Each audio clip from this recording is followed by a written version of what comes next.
So I also have the pleasure of being able to introduce our next two speakers, and it is really a pleasure because if you go throughout the world and you try to identify people who are doing and have done innovative, important work in terms of skills training with this population, including controlled studies, including developing standardized interventions. Really, two of the best experts are right here in San Diego, including Tom Patterson and Eric Granholm. So let me just give a brief introduction to Tom. Tom's been on the faculty of the Department of Psychiatry at the University of California in San Diego since 1983. He's been a professor of psychiatry since 1999. And he's a research psychologist for the Veterans Administration Healthcare System of San Diego since '83. And he's best known for his research on outcomes measurement and psychosocial interventions in two main areas, HIV and AIDS, as well as late-life psychosis, with a particular focus on schizophrenia. Dr. Patterson was the PI on a recently concluded NIMH study on functional adaptation skills training, FAST, for late-life schizophrenia, and he's currently the PI of the Research Methods Core of the Center for Community-Based Research in Older People with Psychosis, which is an NIMH-funded advanced center for innovation in services and intervention research. And this is at UCSD. And in 2006, the FAST study was chosen by SAMHSA for its listing in the National Registry of Evidence-Based Programs and Practices. In 2001, he developed the UCSD Performance-Based Skills Assessment, which has been chosen by the Matrix Initiative as a standard measure of functional capacity for clinical trials. So please welcome Tom Patterson. Thank you.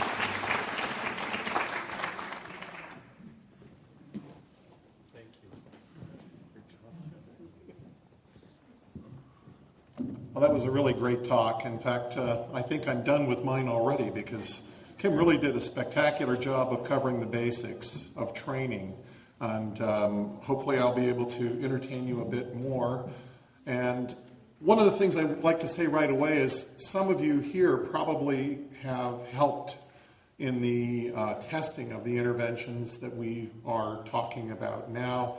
And I want to thank you all for your help in developing something that I think is really useful and we continue to work on.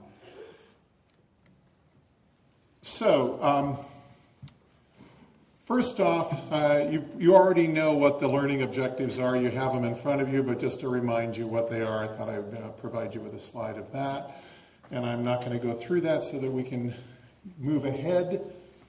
But I also, one of the things that Kim said is that we need to encourage people to practice skills by first providing evidence that these things are important. And so what I wanted to do first is just give you a little bit of an idea of why we do this. And you can see here that this is an important area that's been recognized since the 1800s. And so we want to try to improve behavior of individuals through a lot of these. I didn't bring a printout, so you're going to have to watch me turn. I know it's not in there because I just finished my talk about an hour ago. So I'm always curious to see what I have to say when I come to speak.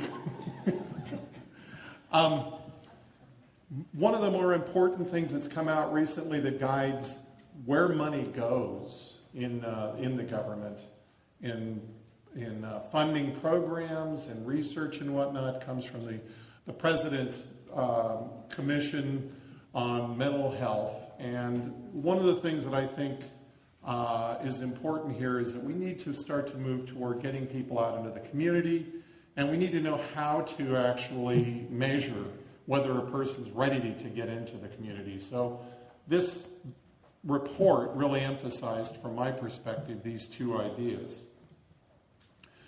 Now, one of the more important things that I always emphasize in these talks is the importance of theory.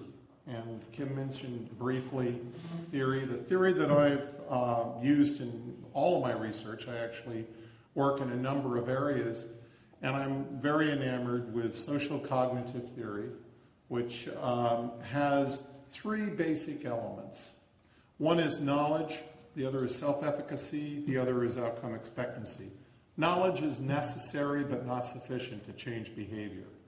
Self-efficacy means you believe that you can actually perform the behavior. And I'm going to show you how we can improve a patient's ability to, or their self-efficacy to perform behavior.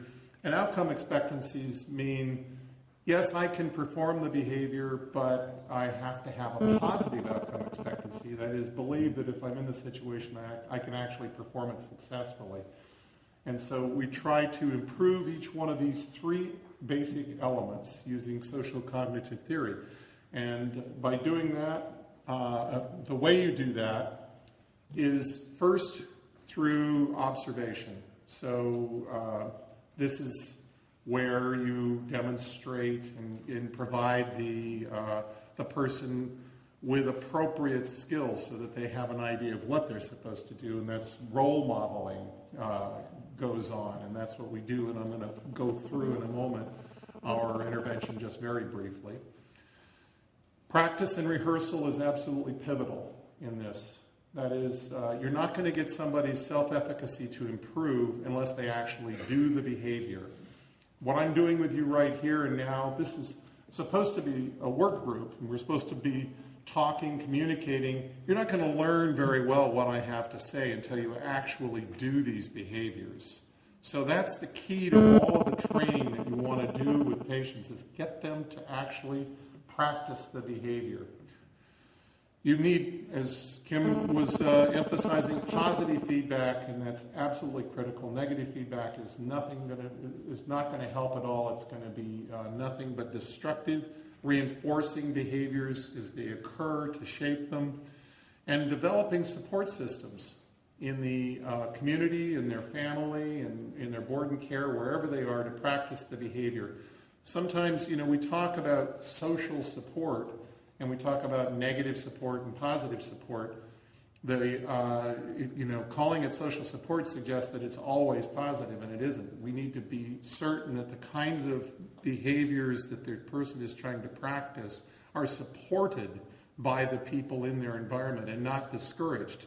Many times that's what happens in this environment, is somebody's afraid to allow somebody to actually engage in a particular behavior, and they by protecting them, in quotes, they are discouraging the behavior from actually occurring.